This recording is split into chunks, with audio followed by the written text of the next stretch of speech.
अभी नौकरी की बड़ी जरूरत है। जिस सरकार ने 10 साल में नौकरियां रोजगार न दिया हो, उससे क्या उम्मीद करोगे? सोचिए, मुख्यमंत्री को जवाब तो इस बात का देना चाहिए कि 30% बच्चों को परीक्षा लिखने से दूर रखा गया। कि एक बार सदन में इन्हीं मुख्यमंत्री जी ने कहा कि 46 में 56 एसडीएम हो गए एक ही जाति के। आज तक मुख्यमंत्री सूची नहीं दे पाए हैं और मुझे खुशी है इस बात की। जिस समय उत्तर प्रदेश में पुलिस भर्ती 2017-16 में हुई थी, वो मेरिट पे हुई थी। कोई भी एक नौजवान नहीं कह सकता कि कहीं भी किसी तरह का भ्रष्टाचार हुआ हो। कितने बड़ी संख्या में नौजवान हैं जो नौकरी चाहते हैं, उसके लिए भी सरकार को सोचना चाहिए।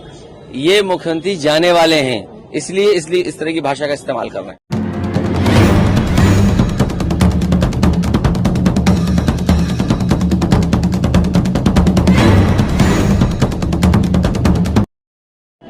ये पत्रकार साथियों से मैं कहूंगा, ये बड़ा सब्जेक्ट है और इस पर जरूर रिसर्च आप लोगों को करनी चाहिए। और रिसर्च इस बात की भी करनी चाहिए कि एक बार सदन में इन्हीं मुख्यमंत्री जी ने कहा कि 46 में 56 एसडीएम हो गए एक ही जाति के। आज तक मुख्यमंत्री सूची नहीं दे पाए हैं और मुझे खुशी है इस बात की। जिस समय उत्तर प्रदेश में पुलिस भर्ती 2017-16 में हुई थी, वो मेरिट पे हुई थी। कोई भी एक नौजवान नहीं कह सकता कि कहीं भी किसी तरह का भ्रष्टाचार हुआ हो या उन्हें किसी तरह की परेशानी का सामना करना पड़ा हो या किसी का पेपर छूटा हो।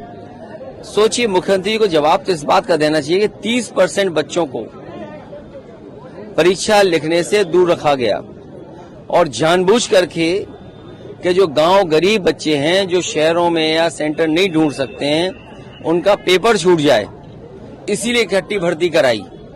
हालांकि भर्ती हो जाए अच्छी बात है, लेकिन अभी नौकरी की बड़ी जरूरत है। जिस सरकार ने 10 साल में नौकरियां रोजगार न दिया हो, उससे क्या उम्मीद करोगे आप? कितने बड़ी संख्या में नौजवान हैं जो नौकरी चाहते हैं, उसके लिए भी सरकार को सोचना चाहिए। ये मुख्यमंत्री जाने वाले हैं, इसलिए इस तरह की भाषा का इस्तेमाल कर रहे हैं। देखिए, पुलिस को और जिस तरीके से उत्तर प्रदेश में और जगह जगह घटनाएं सुनने को मिल रही हैं, हाल ही में जो बंगाल में घटना हुई, जिसमें सरकार हालांकि काम कर रही थी, लेकिन सरकार को बदनाम करने के लिए भारतीय जनता पार्टी सबसे आगे थी।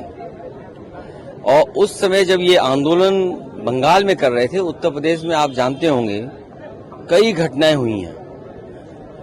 कन्नौज, जहां एक बेटी को फांसी पर लटकना पड़ा, फर्रुखाबाद में, गोरखपुर जो मुख्यमंत्री का खुद गृह जनपद है।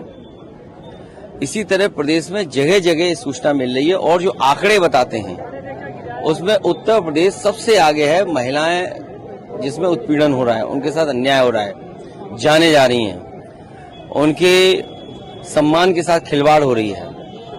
जो काम सरकार को करना चाहिए या पुलिस को, वो सरकार नहीं कर रही है। सबसे पहले जरूरी है कि सरकार को सुरक्षा का भरोसा दिलाना चाहिए। ऐसे ही निष्पक्ष खबरों को देखने के लिए हमारे चैनल को सब्सक्राइब करें और बेल आइकन को प्रेस करें।